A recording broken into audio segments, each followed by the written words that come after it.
Enfin, nous sommes ravis de retrouver Jean Piat, qui reprend un grand classique du théâtre contemporain, Love Letters, d'Albert Ramsdell Gurney, à la Comédie des Champs-Élysées, avec Mylène de Mongeau, si souvent joué à travers le monde, ou plutôt lu, car il s'agit d'un échange de correspondance entre un homme et une femme qui se raconte une histoire d'amour universelle. Alexandra Arou a rencontré le comédien qui est revenu avec elle sur les grands moments de sa carrière.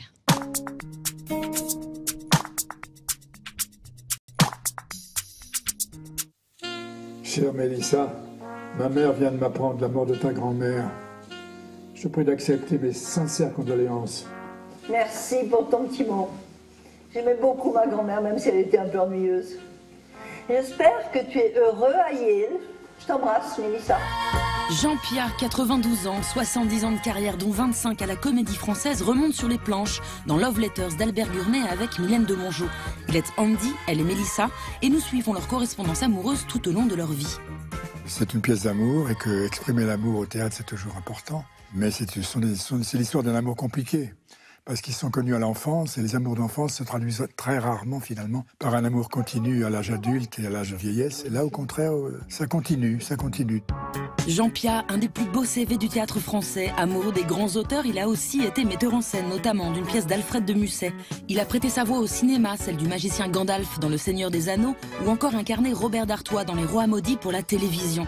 Résumer la carrière de Jean Piat en 5 minutes nous est carrément impossible. Nous le tenterons donc en toutes lettres et on commence par les planches, sa passion qu'il continue de vivre aujourd'hui.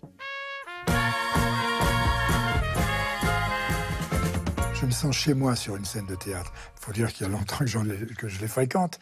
J'ai commencé à 17 ans. Vous savez, le sentiment que brusquement le silence vous envahit. Et quand on vous propose quelque chose, c'est pas parce que, on veut mourir en scène, ça veut rien dire, ça. Mais quand on vous propose quelque chose, vous avez l'impression de pouvoir continuer encore et d'éviter le silence, le grand silence, où le téléphone ne sonne plus, où les propositions n'arrivent plus.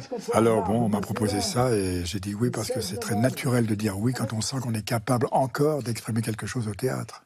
À 6 reprises, Jean Piat prête sa voix à Ian McKellen, alias Gandalf, dans Le Seigneur des Anneaux.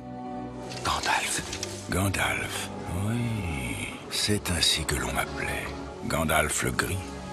Il y a une bande rythmo qui passe, il faut rentrer dans le rythme de l'acteur étranger. C'est pas très compliqué finalement. C'est devenu maintenant très facilité par les moyens techniques nouveaux. Si l'interprète est un très bon acteur, c'est très facile à entrer dans sa manière à lui parce qu'on se retrouve presque comme deux frères. Les ténèbres m'entourèrent et je m'égarais hors de la pensée et du temps. C'était il ne faut jurer de rien, qui est un joli proverbe. Il faut jurer de rien en amour, surtout en amour. Ça peut durer toujours, mais c'est pas toujours vrai. Que ne fait-on pas d'ailleurs quand on aime? Quelles escalades, quelles lettres de 4 pages, quel torrent de larmes, quel cornet de dragées, devant quoi recule un amant, quel mal fait-il, de quoi s'offenser? Il aime! Oh, mon oncle Vambu! L'écriture, la tendresse, l'humour qu'il y a aussi dans Musset, et puis le romantisme. C'est merveilleux, le romantisme. Quel plaisir a-t-on en tant que metteur en scène? La joie de découper complètement en petits morceaux une pièce, morceau par morceau, et d'essayer d'aider, autant qu'on le peut, autant qu'on en a la puissance, d'essayer d'aider chacun des interprètes à faire entrer le personnage peu à peu en lui. Car contrairement à ce qu'on croit, on n'entre pas dans la peau d'un personnage, on s'efforce de faire entrer le personnage dans notre peau à nous. J'ai cru ma dernière heure venue, si bien que je me suis mis à confesser mes péchés à Dieu. On garde toujours un attendrissement profond et secret pour les personnages qui vous ont donné autant de bonheur, quoi. À la fois de bonheur et aux autres aussi, d'ailleurs. Et je crois que le public français a découvert un peu ce qu'était le Moyen-Âge. C'était le commencement de cette ouverture sur un temps qu'on ne connaissait pas très bien. Le roi, par le mariage de ses fils avec mes putains de cousines, a fait tomber le comté de Bourgogne du côté de la couronne. La démocratie n'existait pas, c'est le commencement d'une réflexion, peut-être, le Moyen-Âge, qui oblige en tout cas à une réflexion politique.